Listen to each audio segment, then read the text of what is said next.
Байкайсыңарбы? Мектепти мындай эле бүткөн бала жакшы бизнесмен, сен дагы деле жүрөсүң. Байкадыңарбы ушундайды? 3 алган, 2 алгандар ийгиликке жетип кетти, болуп кетти. Мен ушуну көп ойлонуп көрдүм. Көрсө, Джек Ма дегенден бир семинарын окуп койсоңор, 30 жолу кайрылдым, 30 жолу тең мени тээп коюшту дейт. 24 адам бир жерге кайрылдыкта 20 үчүн кабыл алды, мени кабыл албай койду дейт. Билесиңер ушуну? Полицейский тиги бу. Мен дейт бирдикеге көндүм дейт, быть отвергнутым. Мындай отказга көнүп калганмын дейт да. Ага да көнүш керек экен. Ошон үчүн баягы келишимди Күжүмпө деген кинону көрдүңөр беле? Мурда жаман көрүп айтат элем, ошону көрбөйлү болду деп. Анан жакында мен көргөн эмесмин, аялым айтып берип атпайбы? Тарыхынчы Күжүмпө жөнүндө. Көрсө, эч бир отказ көрбөгөн жигит турбайбы? Бай, бардыгы көзүн караган, келатканда колча, бышкырык тосуп алган, кийими да башкача, туфлисин да өзүнчө заказ берип тиктирген жигит турбайбы? Кыздар тим эле көргөндө көздөрү күйүп, бирок ошону таанып алган бир кедейдин кызы тоготпой койт турбайбы? Ошону көтөрө албай, чүнчүп барып аябай кыйналат дейт да. Ал анткени ага көнгөн эмес. Ошого 2 алган балдар 2ге да көнө деген, анча-мынча жаман мамилеге да көнө деген, жеңилгенге да көнө деген, ошентип жүрүп күлүп жайнап. Мен эсимде бар, бир жолу 2 алганда чоң эле класс болуп калгам. 6-класс беле, же 7 же 5 эсимде жок. Ушинтип отуруп көзүмө мөлтөп жаш алып кеткен. Уялып атам, эжеке, биякта кыздар, классташтарым 2-3-ün ыйлап атат деген, себеби өмүрүмдө 2 алып көргөн эмесмин, бирок 2 алгам. Не койгонун билбейм, эжеке 2 коюп койгондо бир математикадан. Анан көзүмөн жаш чыкканын көрүп, жөн эле калбай, карасаң мына ыйлап атат, намыстуу болуш керек, уяттуу болуш керек деген, анан кеткен го мындай болчу. Карагыла, силер уялбайсыңар деп. А менин балдар, классташ балдарым бар эле, 2-ни мындай майрамдай кабыл алат болчу эле 2 алгандачы. 2 коесуңбу, 5 коесуңбу, 7 коесуңбу айырмасы. Бир эле нерсе алар, кокус 5 алса жүрөгү кармай өлүп калышы мүмкүн эле, башканы билбейм. Ошо балдарды көрдүм, азыр ийгиликке жетишкен, жаркылдаган, сонун балдар болду. Биздин классташ кыздарыбыз, бала кезде билесиңерби, ким жакшы окуса ошону жакшы көрө бересиң. Өткөндө 20 жылдыкка барганда сүйлөшүп атат, муну мындай буларың каяктан билди, ошондо эле. Такыр сабактан билбеген бала бар эле, мындай өңү дагы, акылы дагы, илими дагы, билими дагы, бизнестери дагы, ошону көрүп дейт, каяктан билди ошондо, эгер расчет болгондо деп. Ушундан мен силерге кийинки бир ойго өтөйүн. Адамга сыртына карап ставка койбогула. Биз бүт мындай ставка коюп койгонбузда, сөзсүз биринчи орунду Себаттан же билбем, Кембриджден, дагы кайсы университет, Гарвардтан бүткөн балдар алат депчи. Ошол эле мезгилде көрдүңөр, биринчи орунду мындан 2 жыл мурда, же өткөн жылы Алайлык Кыргызстан, билесиңерби, Кабылан көл деген жерде. ОЕРТин жыйынтыгы боюнча Кыргызстандан эң жакшы результат ошондо болгон. Мен Кабылан көлгө барганмын, Жанар Акаевдин айыл. Мындай эле айыл, Гималайдан, кол көтөрүп койгулачы эгер болсо. Билесиңер да, туурабы? Ал Алайга да кетпейт. Бул жактан Капталга өтүп кетесиң, Алай аркылуу айланып келсең аябай алыс жер. Бирок ошол жерде мектебине барганмын, шарты деле мындай эле, өзүнчө бир капчыгайдагы эмес, бир колоттун ичинде жайгашкан айыл, ошол жерден эң мыкты кыз чыгып атат. Адамдын өңүнө, кийимине, байлыгына, тегине карап ставка койбогула. Өткөндө бир алымыз айтып атат, бир өтүп кетсе дейт, намаз окуп жүрсө, даарат менен жүрсө, дават айтып жүрсө, биз бейишке киргизип коебуз дейт да. О, Кудай кааласа бейиштик болду деп. Биз жараткан билет. Балким ошонун жанында жаткан үйү жок бомж бейишке киргендир, анын акыбалын бир жараткан билет. Адамга ставка койбош керек. Мен бул боюнча бир 2-3 окуяны айтып берейин. Ошол эле өзүбүздүн пайгамбардын окуясы. Билесиңер да, төрөлгөндө тоодон келип, салкын жактардан, Таиф жактан келип, балдарды алып кетип, апалар эмизишкен, акы төлөтүп. Ошондо бүт байлардын балдарын талап отуруп, анан эң акырында эч ким албаган пайгамбар ислам кылган, туурабы? Халиме энебиз кеч келди, караса бардыгын алып кеткен, бир гана ошо жетим калган. Жанын акчасы жок. Төлөп бергенге мындай кыйраткан деле дүйнөсү жок. Бирок айла жоктон алды да, эч ким караган эмес. Эч кимге кызык эмес. Бирок ошону менен жашоосуна береке келди. Ошонусу менен нурданды, ошонусу менен даражасы көтөрүлдү, ошонусу менен тарыхта калды. Азыр жөн сүйлөгөндө эч ким Халима дебейт, Халимени деп сүйлөйбүз.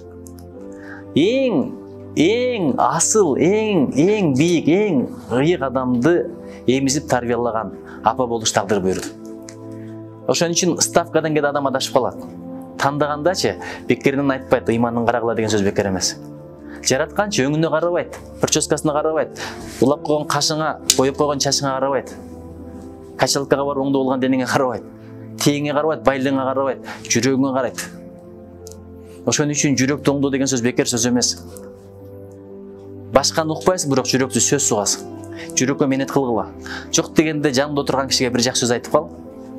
Кече мага бир кыз келди. Жаш балдар менен келди. 5-класстан баштап 9-класска чейинки балдарды топтоп келиптир. Каяктан келди десем, Ысык көлдүн бир 4-5 айыл бар экен. Ысык көл районуна келгендер бар. Кол көтөрүңүздөрчү.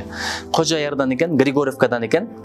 Анан Темировкадан экен, анан Кашат деген айылдан экен. Катарма-катар айылдар го дейм. Ошо жерде өзүнүн үйүндө балдарга англис тилин үйрөтөт экен. Айым бүбү деген карындашыбыз экен. Мен аны билген деле жокмун.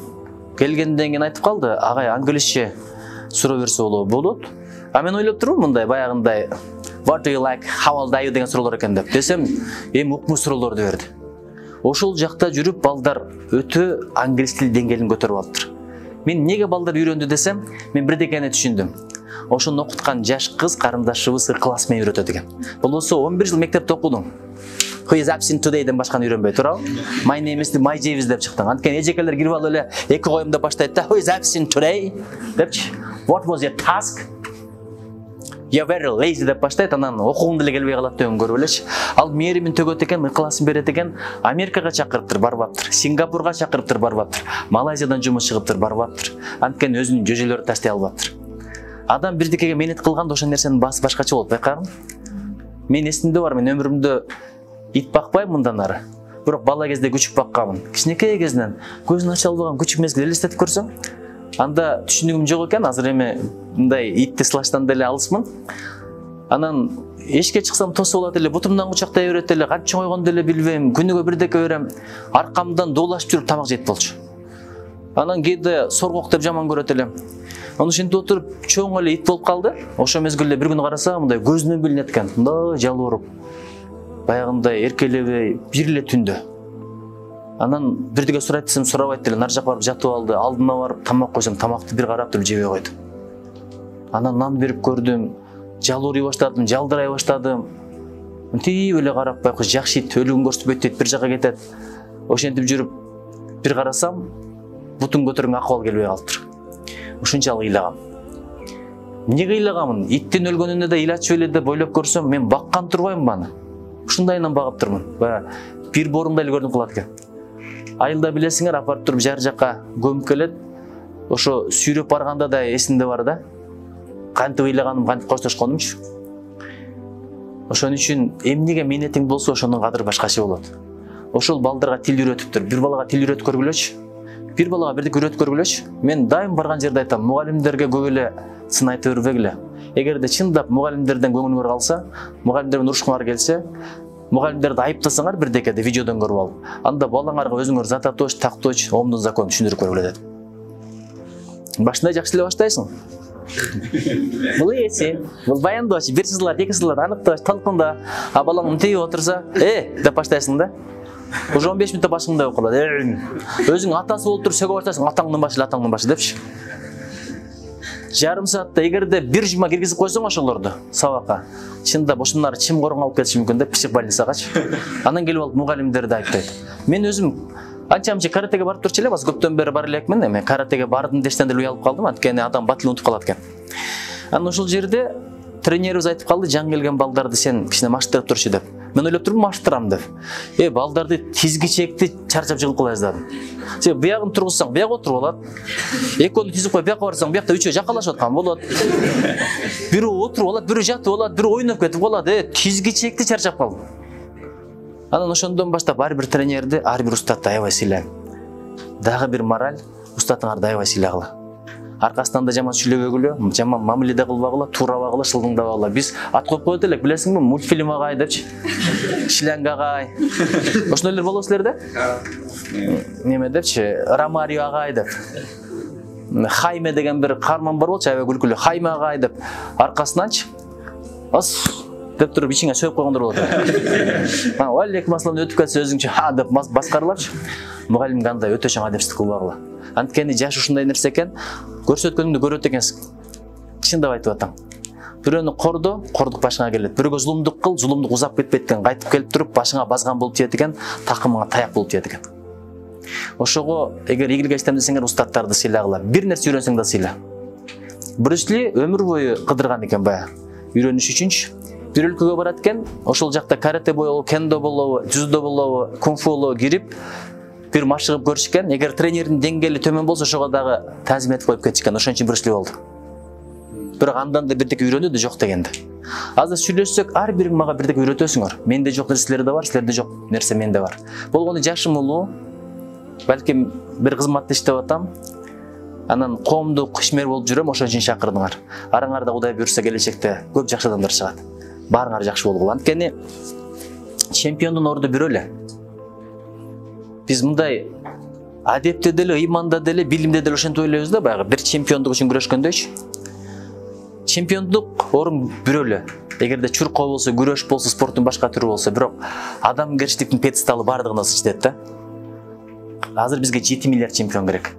Адамгерчилик боюнча, адеп боюнча, иман боюнча, жакшы мамиле боюнча.